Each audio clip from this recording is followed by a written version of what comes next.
let's go with Armenia again. Okay, go ahead. You, while your lecture and speech, you manifested the duality of your personality, the identity of academician and politician. So my first question will be to the academician, Davutօղլու, and then second to the politician. You mentioned two important transformations in Ottoman history, Tanzimat and 1912 or 1908 revolution, later republic creation. What was the impact of Armenians on that creation, if at all? Because you didn't talk actually about Armenians of that period. And the second question will be about the protocols.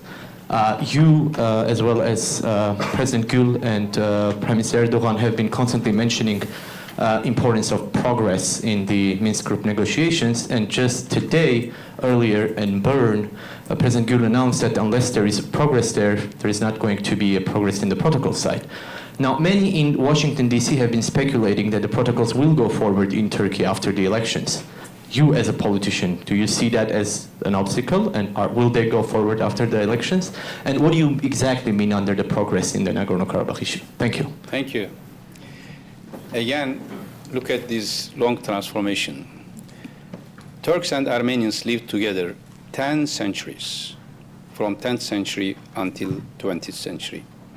Even 21st century now we are together. And if we have a long-term analysis, 9 centuries plus 9.5 centuries, there was no any tension between Armenians and Turks in Anatolia or anywhere. We have all Ottoman archives. If you look at, for example, the tensions between Turkoman tribes in Anatolia were much more frequent than any tension between Turks and Armenians. So, therefore, this is the difference between Jews having genocide in Europe, because Jews had this oppression because of an original sin, let me say. Being Jew was something, not I don't mean now, but in Europe, in Spain, or in 15th century or later. Therefore, they were oppressed in ghettos, lived in different places, and then genocide. They were not seen like equals. But I had many PhD students. I asked them to study Sharia sigils, they call it, especially about the inheritance. There you can see the most rich people in all the neighbors. In Istanbul, whichever century you can take, whichever neighborhood you can take, in any city, the richest people are either Armenian or Greek. And they didn't have, you don't have any Armenian or Greek quarter isolated from the city. They live together. We live together in all the cities. This is our history. Why did we have problem? It was not because of Armenians, because of Turks. It was the solution of Ottoman Empire, an imperial structure where people were living, but the new rising sense of belonging was nationalism. And only after 1870s, not even beginning of 19th century, we had these tensions. Even despite of that, Armenians in 1914, 1 year before, there were Armenian ministers in Ottoman government. There were Armenian ambassadors in European capitals. And Armenians in Ottoman archives were called as Kavmi Sadık, which means the loyal nation, which lived together peacefully with Turkish people. Why I am giving these details? If we want to restore Turkish-Armenian relation, what I called, we need to have a just memory. Not memory of one small part of our history, and not only from Armenian or Turkish perspective. We are ready to share our pains. 1915 is symbolic year for Armenians. Yes. But we need to know 1915 is the year of Gallipoli as well, where only in one front in Çanakkale, 250,000 Turks were killed. And one of them was my grandfather. In Yemen, in Balkans, This is like an organic society was divided, like you are taking the body out of the context.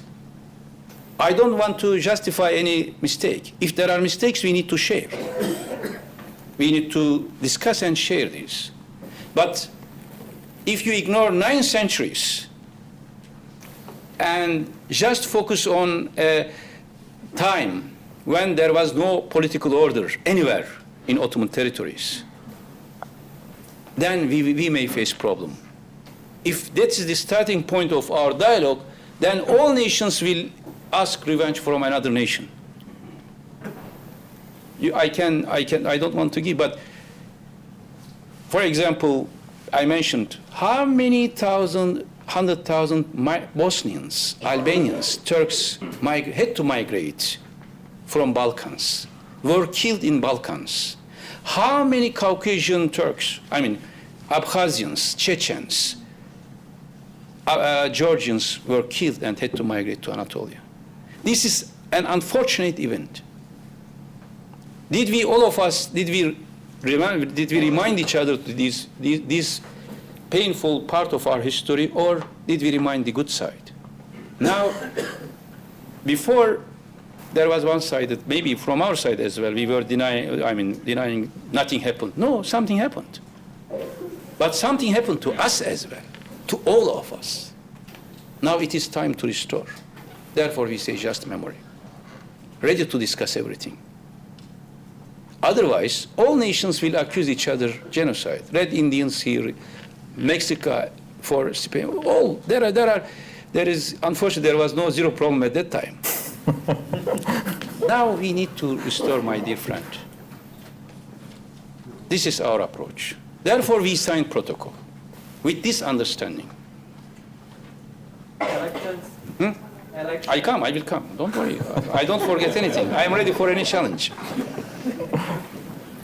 And I signed myself, and I prepared a speech. Unfortunately, later, my counterpart, Mr. Nalbantyan, didn't want. We didn't make it. I was referring to this just memory. We want to start a new history.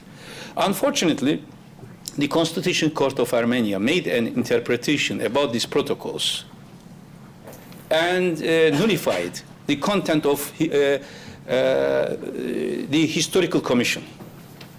The Historical Commission is important. We don't want to have just two.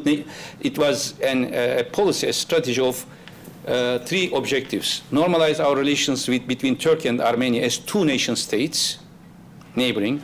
Normalize our relations between Turks and Armenians wherever they are, here in Washington, California, Boston, wherever, Paris, and bringing regional stability in Caucasia.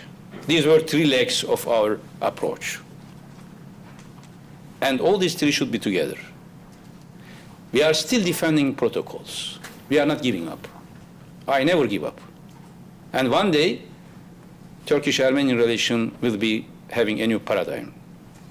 But I know from our experience between Syria and Israel, we learned in practice, if you don't have regional context of a peace, that peace cannot be sustainable. When Syrian-Israel indirect talks started, 1 week before that, I had meetings with 2 delegations, and I put just one condition. I said to both that during our negotiations, Gaza and Lebanon must be quiet, because I was knowing very well that if there is a tension in Gaza, that process cannot continue. Or in Lebanon. Lebanon was for Syria, Gaza was for Israel. And although everything was going very well, a crisis in Gaza collapsed all the process between Syria and Israel. Similarly, even if there is a normalization between Turkey and Armenia, if the Armenian occupation in Azerbaijani territories continues, I don't mean only Karabakh, I mean also the other 7 regions. And if there is a tension there, next day we had to close that border again. Therefore, what we need to have a comprehensive vision of Caucasian peace. Therefore, we need to have a simultaneous process between Turkey and Armenia and Armenia and Azerbaijan, so that we can achieve both a regional peace and a full and sustainable sustainable normalization between Turkey and Armenia. It is not a matter of election. It is more a matter of intention. Our intention is to achieve both.